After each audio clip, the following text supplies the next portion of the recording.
Jusqu'à 10 heures, vous écoutez Que l'Outaouais se lève avec Carl Bélanger. 7h23 minutes. Les cas de coqueluche sont à la hausse ces derniers mois dans la région. Au cours des dernières semaines, on a reporté plusieurs cas, tant du côté de l'Outaouais que dans l'Est ontarien.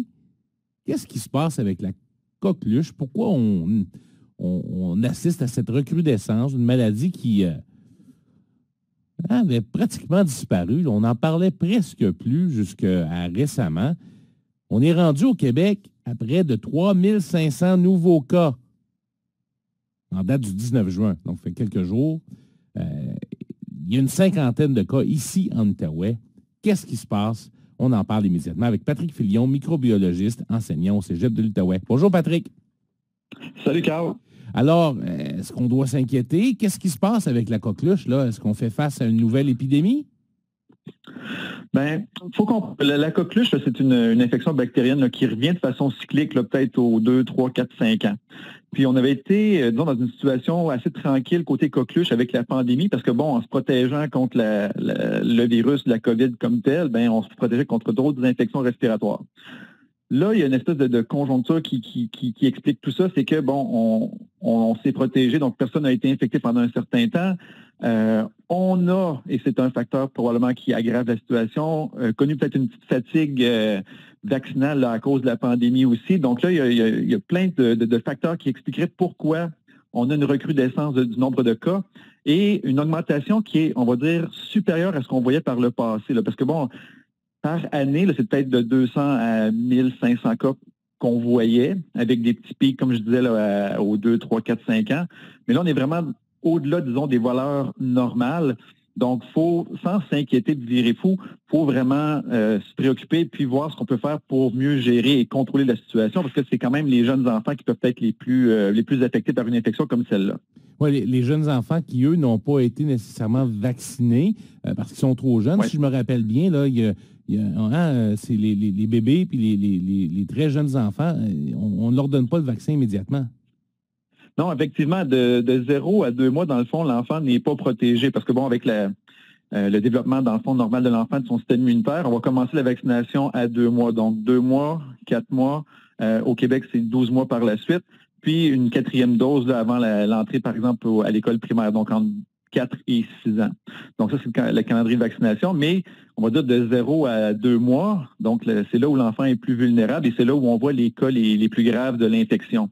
Ce qui peut être fait, par contre, pour minimiser les risques de problèmes graves chez l'enfant, c'est qu'on peut vacciner la mère. Donc, pendant la grossesse, si la mère reçoit des vaccins, donc elle va produire elle-même des anticorps qui vont être transmis au bébé par le placenta. OK. Ouais. Oui, donc là, il y a une espèce de petite stratégie, puis c'est depuis 2018, je crois qu'on fait ça là, au Québec, au Canada. Donc, la mère est vaccinée, elle donne ses anticorps via le placenta. Si l'enfant est allaité, donc on va continuer à lui transmettre des anticorps par le lait maternel aussi. Donc ça peut permettre justement de le protéger de façon passive, le bébé, donc en recevant les anticorps produits par sa maman, avant qu'il ne reçoive lui-même ces vaccins à partir de 2 et 4 mois. Donc, il y a une façon, disons, d'aider les nouveau-nés, de mieux les protéger. Mais une bonne façon de le faire aussi, c'est que les personnes qui sont autour de cet enfant-là, que ce soit des enfants du couple, les parents eux-mêmes, donc si tout le monde est à jour et vacciné, donc on va limiter les chances que la bactérie problématique n'atteigne les enfants là, qui sont les plus vulnérables.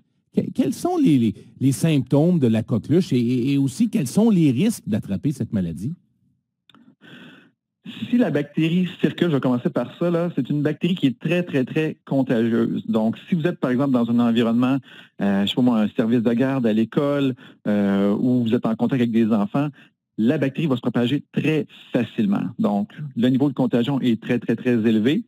Si on n'est pas vacciné, c'est sûr que les chances d'avoir l'infection sont quand même plus grandes. Donc, dans la réalité que l'on voit présentement, la bactérie circule beaucoup. Donc, c'est sûr que les gens qui ne sont pas vaccinés vont être un petit peu plus vulnérables. Puis, il y a des pics épidémiologiques. Donc, on le voit présentement, il y a beaucoup de cas. C'est sûr qu'avec la rentrée scolaire, on peut voir plus de cas aussi. Donc, avec les enfants qui se regroupent, qui sont plus près les uns des autres. Donc, il y a vraiment des conditions, dans le fond, qui vont favoriser la transmission. Donc, il faut vraiment faire attention parce que c'est quand même une bactérie qui peut être très dangereuse. C'est sûr, maintenant, donc, avec les soins de santé que l'on a, on va traiter l'enfant ou la personne avec des antibiotiques, donc les chances de complications graves sont quand même limitées. Mais un enfant non vacciné a plus de chances de se ramasser à l'hôpital, d'être diète pendant quelques jours. Et il faut comprendre là, que l'infection, c'est quand même assez important comme les symptômes. On voulait revenir à ça. Donc, au début, souvent, ça va être une petite fièvre, rien d'extraordinaire, d'écoulement nasal. Donc, ça peut ressembler à plein d'autres infections respiratoires. Ça commence comme ça, mais c'est pas ça. Exact. Donc, il faut agir. Éventuellement, les problèmes respiratoires vont être beaucoup plus graves. On peut avoir des toux vraiment persistantes qui vont durer plusieurs jours. L'enfant va avoir de la difficulté à respirer, va avoir de la difficulté à s'alimenter, parce que bon, c'est tous toujours. Dans les cas les plus graves, on a même vu, écoute, ça c'est épouvantable, des fractures au niveau des côtes. Donc, on peut s'imaginer quand on tousse continuellement. Oui, puis il peut y avoir des vomissements. Imagine, là, ton enfant, c'est juste quand on a, on va dire, un rhume ou une grippe, puis on tousse tout le temps, ça devient fatigant, ça devient pénible. Mais là, tu as des côtes cassées, puis tu continues à tousser. Il y a des vomissements aussi qui peuvent compliquer bloquer les voies respiratoires et tout ça. Donc, c'est vraiment quelque chose d'important, de majeur. Oui, on peut le traiter avec des antibiotiques, mais en tout cas, moi, je ne voudrais pas que mes enfants passent par là. OK? Donc, je préfère la vaccination qui va prévenir au lieu de guérir, là, effectivement. Est-ce que c'est une maladie qu'on peut considérer comme mortelle? Si elle n'est pas traitée, oui, c'est une maladie qui est mortelle. Pas automatiquement, c'est pas comme le tétanos, que si tu attrapes ça, tu n'es pas traité, là, tu as 99 de chances de mourir, donc on n'est pas là du tout. OK? Par contre, oui, si elle n'est pas traitée, et encore une fois, les malheureuses jeunes victimes seront les bébés naissants. Donc, ça peut être mortel si ça n'est pas traité, mais avec les soins de santé, la qualité des soins de santé qu'on a, le traitement par antibiotiques, les chances de survie sont très, très grandes. Mais c'est la souffrance qui vient avec ça chez l'enfant là, qui est vraiment pénible à voir et à entendre. Là. Si vous voulez savoir à quoi ça ressemble une toux coquelucheuse, là, vous pouvez aller sur des sites web, sur YouTube. C'est pénible, c'est triste à voir. Donc, on ne veut pas voir ça chez nos enfants, ça, je peux vous le garantir. Du côté des adultes, j'imagine que les symptômes sont plus bénins? Exactement. Donc, un adulte, pardon, il faut prendre une petite gorgée d'eau, excusez-moi. Oui. Donc, un adulte qui est, par exemple, non vacciné et qui travaille dans un milieu où il est exposé à la coqueluche, il attrape la maladie. Quand on est grand et fort, on devrait quand même s'en sortir si on est traité.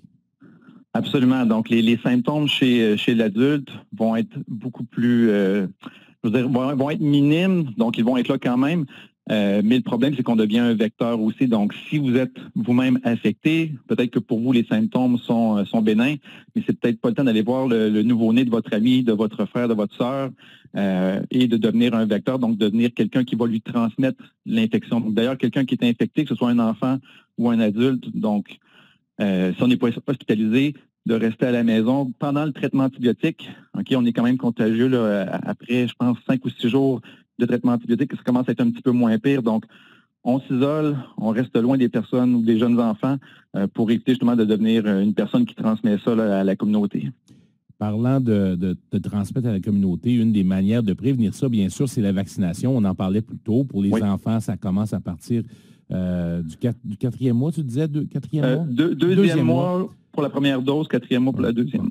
Donc, pour les enfants, habituellement, c'est assez simple. Mais les femmes enceintes, tu en parlais tantôt, on a commencé à les inoculer il y a quelques années. Mais qu'en est-il des autres adultes? Je veux dire, moi, je l'ai eu, le vaccin de la coqueluche, là, mais ça fait 3 éternités.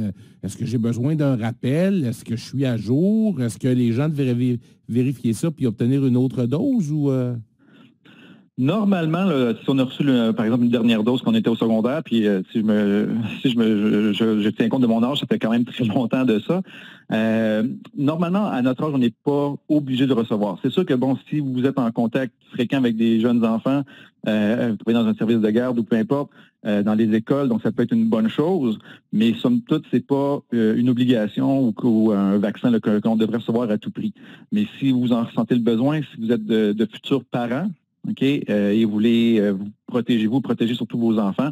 Donc, ça peut être une très bonne stratégie. C'est un vaccin qui est gratuit, qui est offert par le système de santé au Québec. Donc, c'est pas un problème là-dessus. Patrick Filion, microbiologiste, enseignant au Cégep de l'Outaouais. Merci beaucoup pour ces explications. C'était très clair. Et on va encourager les gens qui ont besoin de se faire vacciner à le faire et à surveiller les symptômes chez leurs jeunes enfants, bien sûr, si jamais ils sont exposés. Exact. Bonne journée tout le monde. Merci.